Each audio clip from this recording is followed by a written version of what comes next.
Many people are touting Thomases na hawajaanza leo, vile unasema tu unasema sasa tutakuamini kwa njia gani? It's because many people speak, and that is why I am saying we need to raise the bar of leadership. That is why I am challenging us who are leaders that we must match what we say with what we do. And I want to tell you, my dear sister, Kenya imechelewa miaka nyingi, sio kwa sababu ya wananchi, sio kwa sababu hatuna pesa, sio kwa sababu hatuna mpango. Shida kubwa ni uongozi. The biggest problem ni uongozi. Kama mimi ningekuwa kiongozi hafifu, program ya housing would never have taken off. Program ya UHC would never have taken off. Hizi program zote because some of the programs are not necessarily popular, but they are the right things to do. So, and that is how countries change. Countries are changing. Many people are now beginning to say, maybe Ruto knows what he's doing. Yeah? Because what they never believed that what we were saying, today the housing fund is doing 230,000 houses. We are doing 400 markets, including right behind here.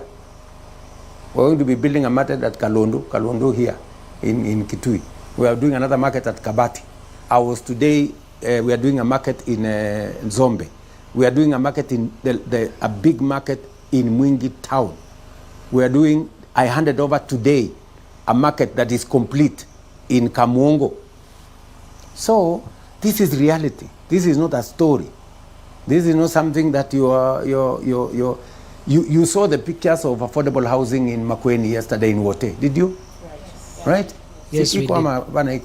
So, this is the kind of transformation that is going to change Kenya, right?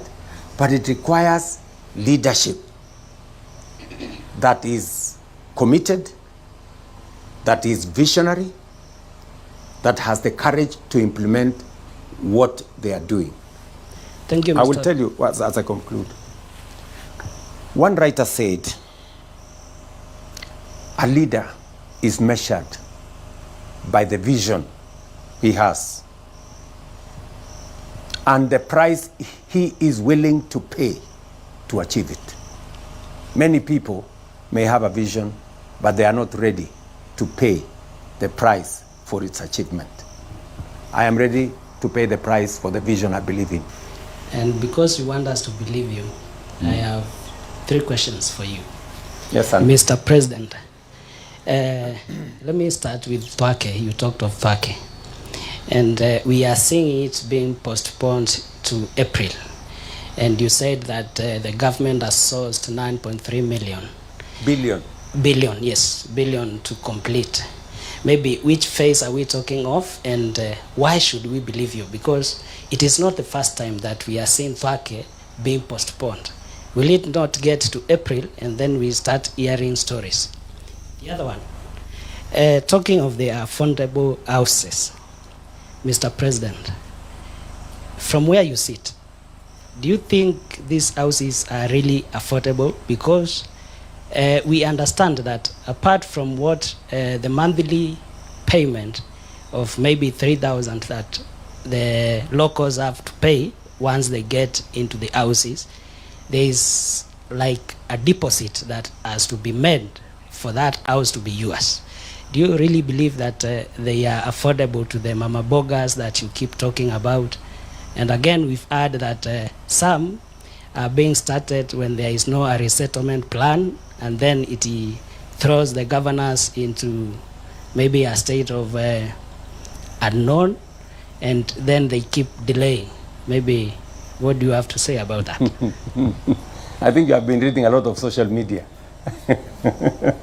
Let me tell you, Andrew, that for Thwake, it is a big program, yeah? And the reason why we have kept on postponing Thwake is because we are using it, or we are building it on borrowed money. You know, if you are building it on somebody else's money, you can never be sure when you are going to complete it. And that is why I am saying we must change. We must have a national infrastructure fund that gives us a fund like the housing fund. Today, we have been able to build Kamwongo Market in less than 1 year. Why? Because the resources are in our control. The housing fund is in our control. When we start, we know when we are going to finish. The reason why you see affordable housing, to your example, I was in Makueni yesterday, right? In that Wote, there are two housing projects. There is one that was called Civil Servants, that is now 35 years. It has not been completed. 35 years, it has not been completed.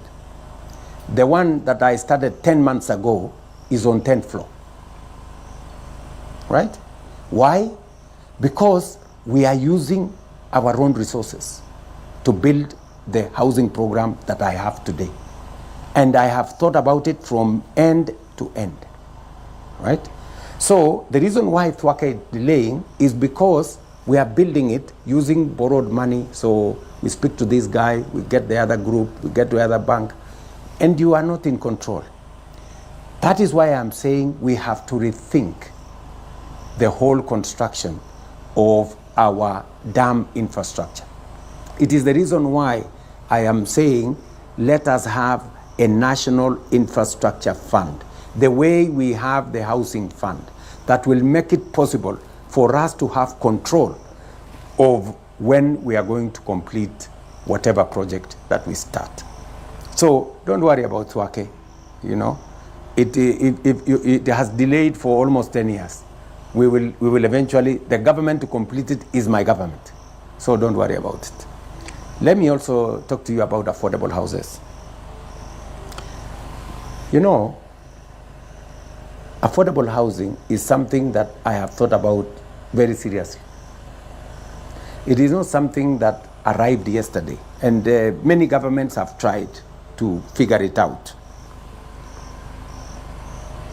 If you look at the house we are building today, under ordinary circumstances, a house that we are building for 2 million shillings would be something like 8-9 million shillings. Why? Because number one, land cost. Number two, cost of building. Number three, resources, borrowing money to buy the materials to build. So we have cut down on all those areas. We have cut down on the cost of land. We have cut down on the cost of money to build. We have cut down on making sure that we have a consistent and the contractors are paid consistently and on time. And that is why this house that is affordable, we have houses costing 600,000. We have houses costing 1 million shillings. We have houses costing 2 million shillings. I think the most expensive house is 3 million shillings. Ordinarily, you would never get a house of 3 million shillings anywhere. Houses start, the 3 bedrooms start from 10 million going upwards.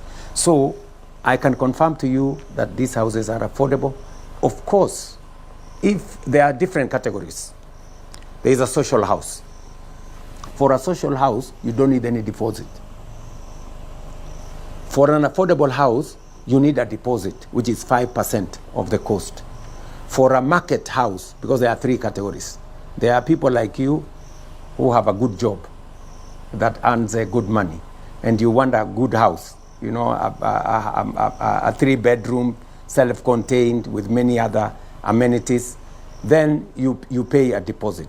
But people in the social category, the mamambogas and the others, they do not have to pay any deposit.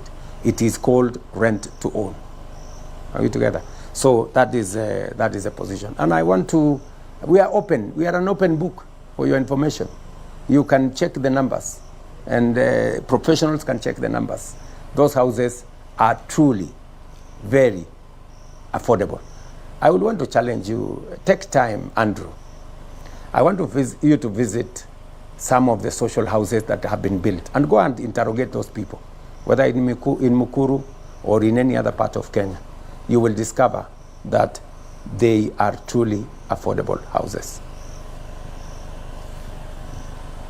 More radio, 88.2 FM. We are in charge.